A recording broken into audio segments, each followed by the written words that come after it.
So welcome to the new folks. Wonderful to have you here at Midweek Mindfulness. Thank you so much for joining us, and welcome to everyone else who we've got some regulars who have been here for quite some time. Um, so really a pleasure to, of course, see the kind of the steadfast crew, but also to welcome the new folks. And if you're new to mindfulness, we can just do a brief little introduction to that and kind of what we do here. So mindfulness is the behavior or act of being aware in the present moment, non-judgmentally. So we think of awareness as something that we constantly practice all day long, but doing it non-judgmentally, of course, adds a little kind of fun to the mix as we're going along. Part of our just normal way of being in the world, part of our survival, part of our social structure and how we live and survive is to use judgment to inform ourselves of our security, our safety, our well-being. That's our little dog Buddha. He's always joining me for for meditation time, which is always a joy. But yeah, so bringing that judgment in is there's nothing wrong with that. That's a perfectly normal human way of being. But there's also judgments that cause us to inform ourselves in ways that can be more challenging, and they create suffering for us. So by introducing non-judgment, what we'll notice over time is that the way we look at things begins to change, and so we begin to understand them and incorporate them into our lives differently. A lot of people, hey, there's Mary. A lot of people practice mindfulness and meditation in order to self-soothe, to physically relax. Hey, Mary, to calm down, which is one of the side effects, I would say, not necessarily a direct intention, but a side effect of mindfulness and the practice of meditation. Meditation and mindfulness are two different things. Mindfulness is, again, that present moment awareness that we practice with curiosity, compassion, and non-judgment. And meditation is the practice that helps us build the strength to be mindful in the present moment. So if you think about how often you will be doing something, but your mind is somewhere else. Eating is a good example, right? How often are we really focused on what we're doing when we're eating? Or are we just kind of shoveling the food in as we share time and space with family or watch our favorite television show or right something else completely? So we're not actually aware of what we're doing in that moment. So mindfulness allows us to engage with what's happening in the present moment in a really different way. So when you think of times when you were very, very mindful, it could be, it's kind of like those moments where one of my favorite examples is always the sunset. You're sitting in some serene place. There's this beautiful just moment where the sun is setting on the horizon, and it's just completely captured your awareness and your attention. And you're not thinking about anything. You're just caught in kind of the rawness of that moment and the beauty and and you're just taking it all in. And you can probably feel the breeze on your face, and you can smell what's going on, from the air. You can feel what you're resting against or sitting on.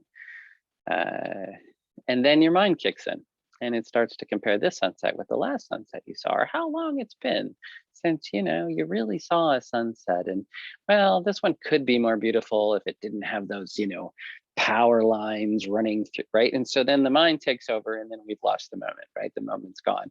It's been interfered with, so to speak, based on our past.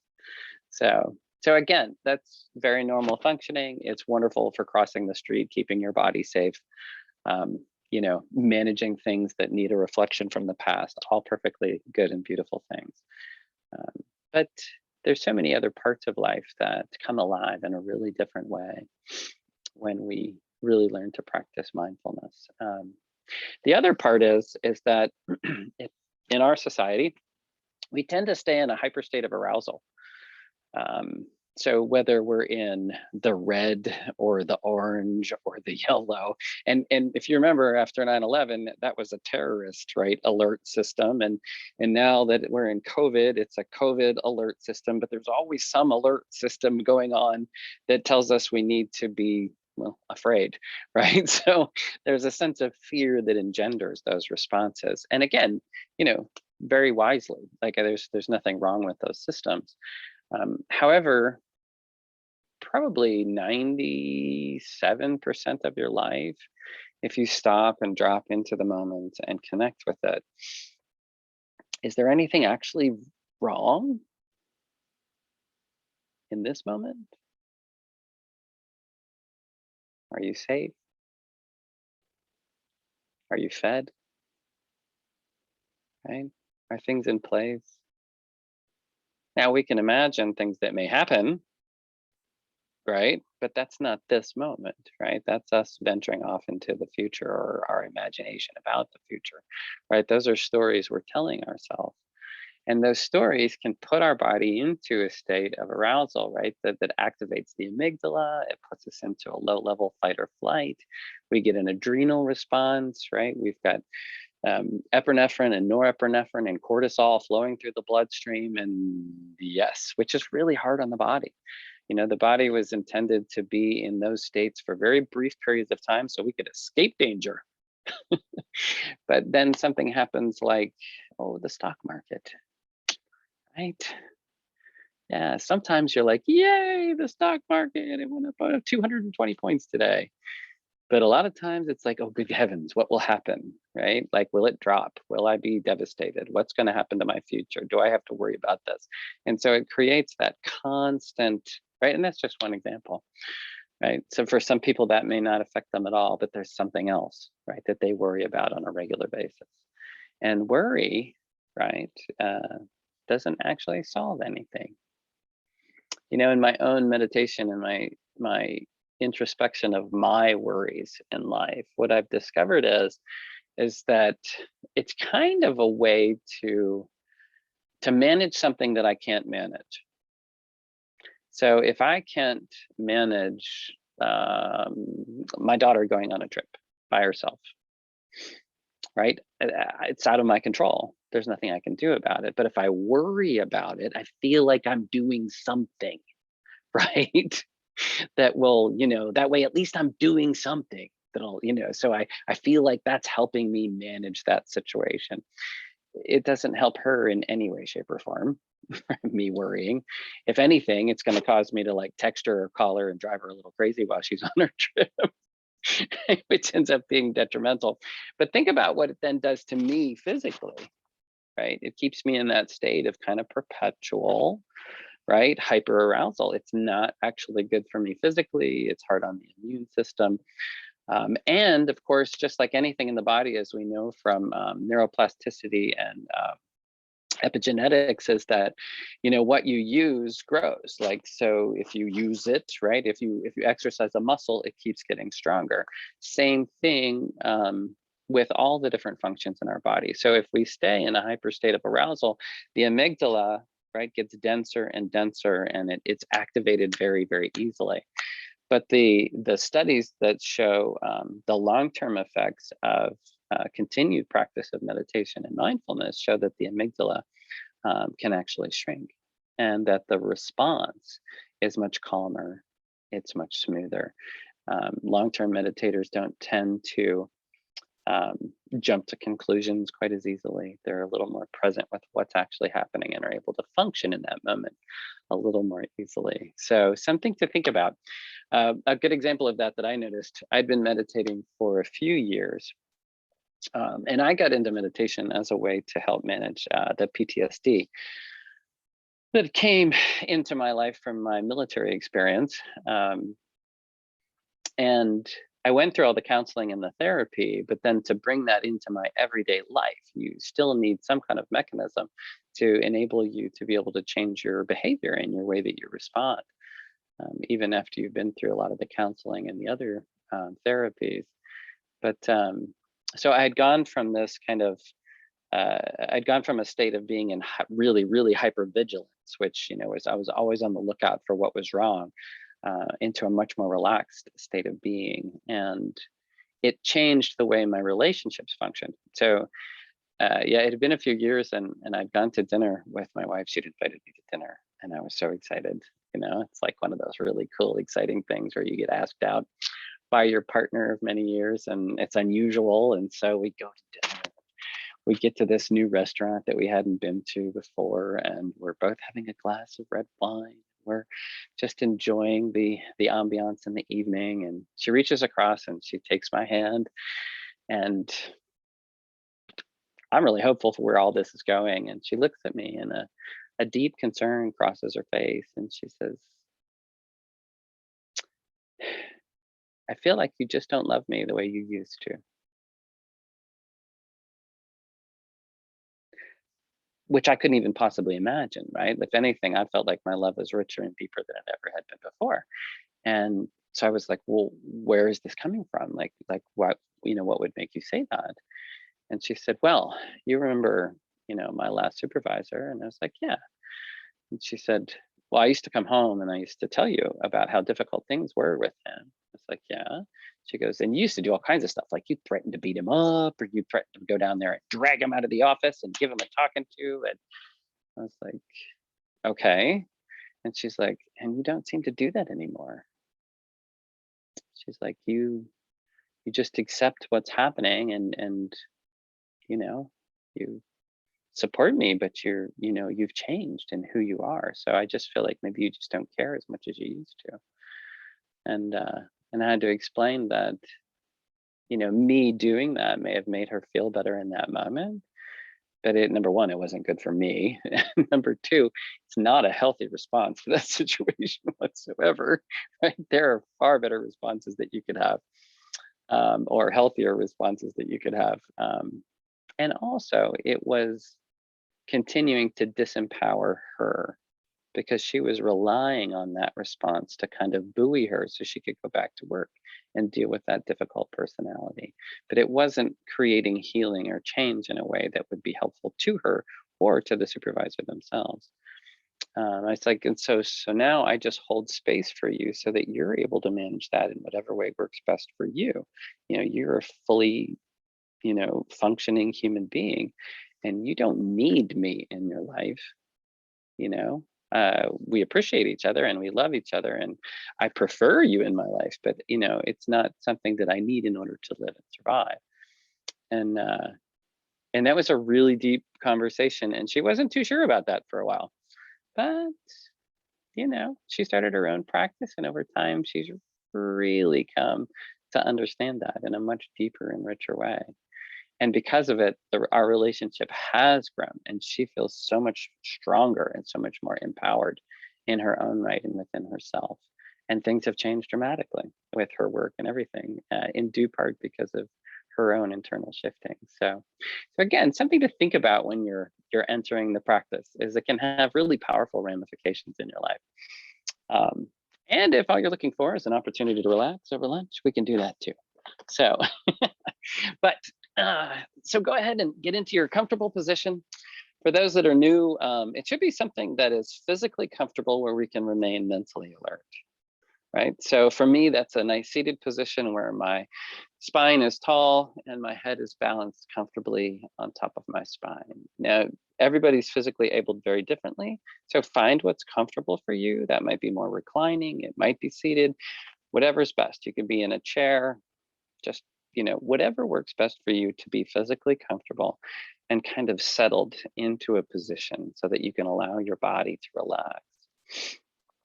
And then, of course, as much as you can, kind of neutralize the activity around you so that we can focus on our breath, we can focus on our body, and increasing our awareness of those things, which of course is the basic practice. And we'll go ahead and start with a nice bell.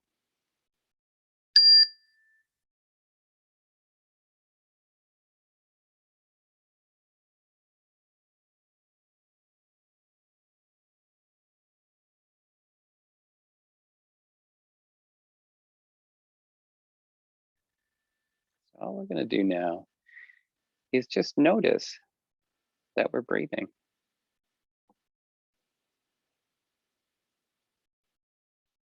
not controlling the breath in any way, just simply observing with some curiosity that our body is breathing.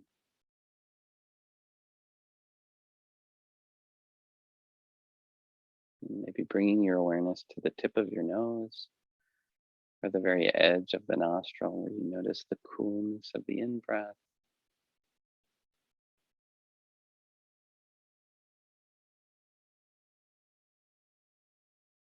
and the slight warmth on the out breath.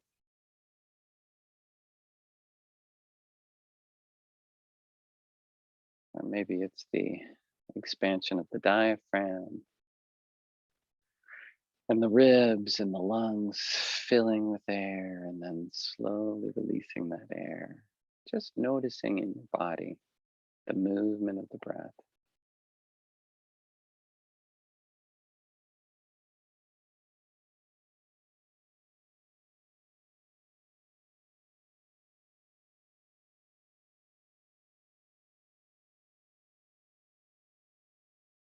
And naturally, once we do this, the mind then begins to judge, evaluate, and chatter.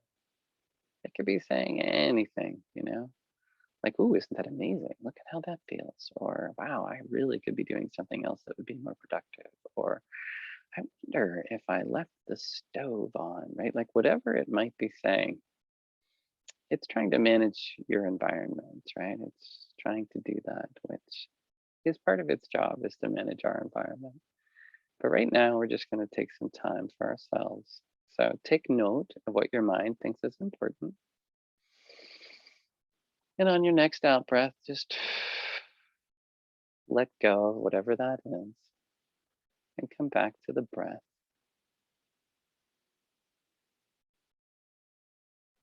back to your body and the sensation of breathing.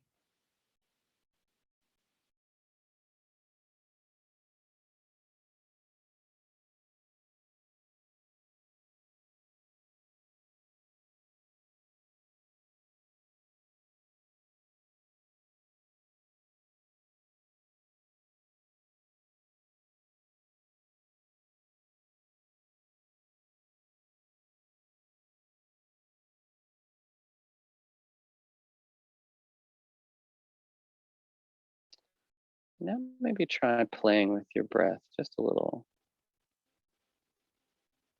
So maybe deepening the breath, breathing in through the nose, if that's comfortable and you're able to do that. Holding just for a moment once you notice that your lungs are full, and then very gently breathing out, back out through the nose or out through the mouth, but really slowing the breath down and extending it out nice and long.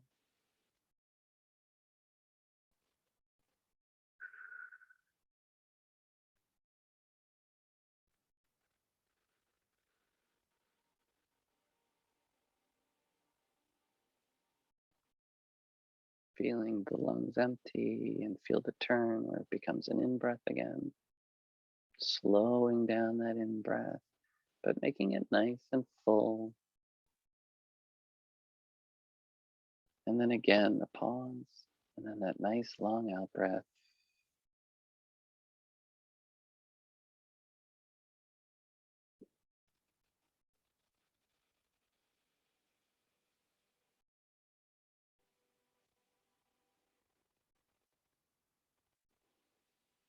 When we extend our out breath, our exhale to be longer than our inhale,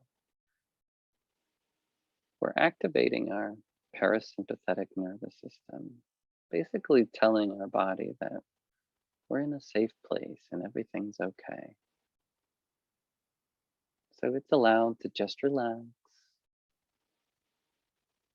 and not be concerned for its safety or well being. You can just relax.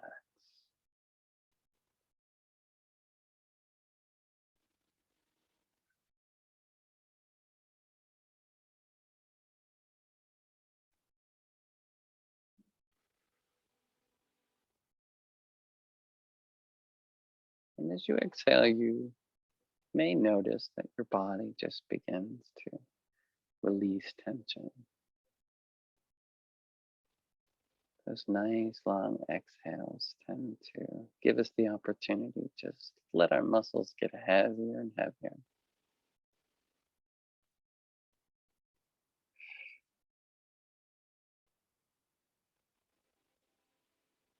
But each time we have a thought or a series of thoughts or a story begins, once you realize that that's happened, that's okay. No judgment. Just take notice. Take note of what your mind thought was important. And then on your next out breath, just gently release it and come back to the breath ever so gently again and again.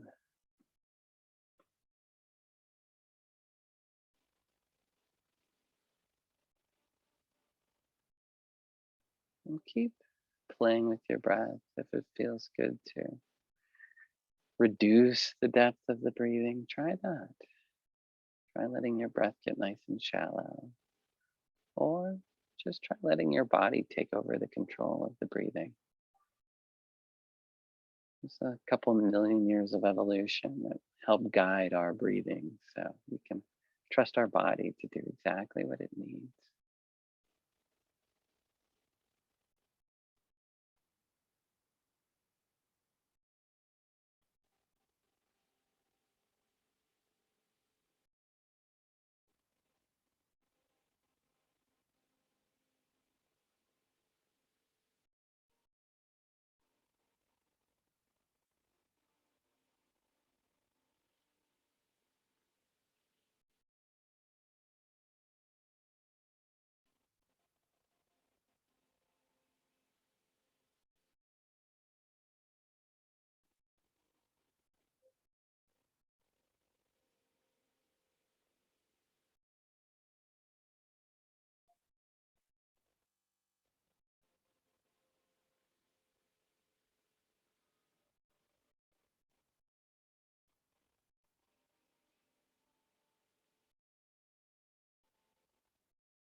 And as you breathe, if your mind is staying active, see if you can shift your awareness to your body.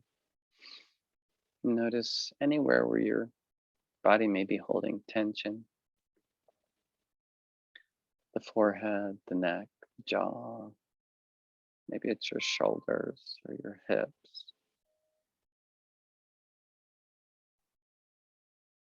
When you're examining that part of your body to see if it holds tension, you don't need to move it or shift it. Just notice it. Just bring your awareness to that place in your body. Like, notice your forehead. Is it relaxed? Is it not? Is it somewhat relaxed? No judgment. Just noticing what's happening there. Those little muscles around your eyes, are they relaxed, letting your eyelids just fall gently closed? You feel like you need to squeeze your eyes to keep them closed. And maybe you don't need to close them. Maybe just pick out a spot a few feet in front of you and let your gaze soften. Again, we're just noticing. And as you're holding that place in your body in your awareness, also notice that you're breathing and that you're breathing out.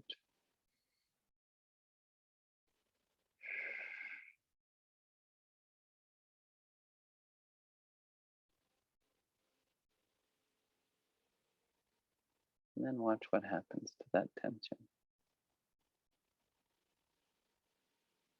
with some curiosity.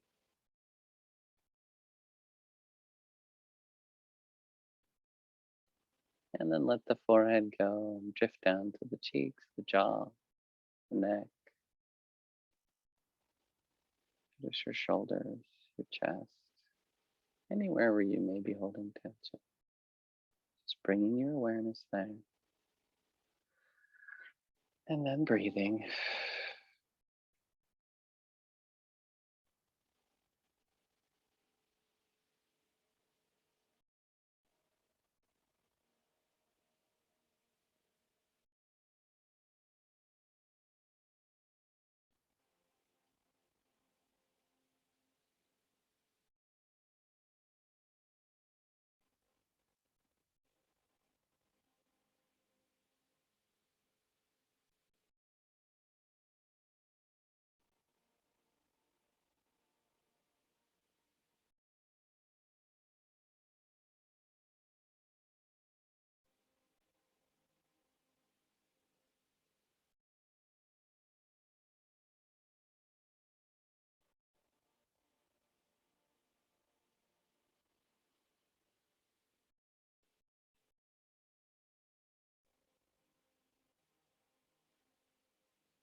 Each time a thought passes through your mind or noises in your environment distract you, that's okay. All natural, normal things. Just once you notice, take note and return back to the breath, back to the body.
Go ahead and let your breathing deepen again, if that's comfortable for you and you feel able to do that. And just begin to reconnect to the space that you're in. Notice the pressure of of the chair or the couch or the sofa or the cushion or whatever you're resting on against your body. Maybe wiggle your fingers a little and wiggle your toes. And as you're ready, just gently opening your eyes.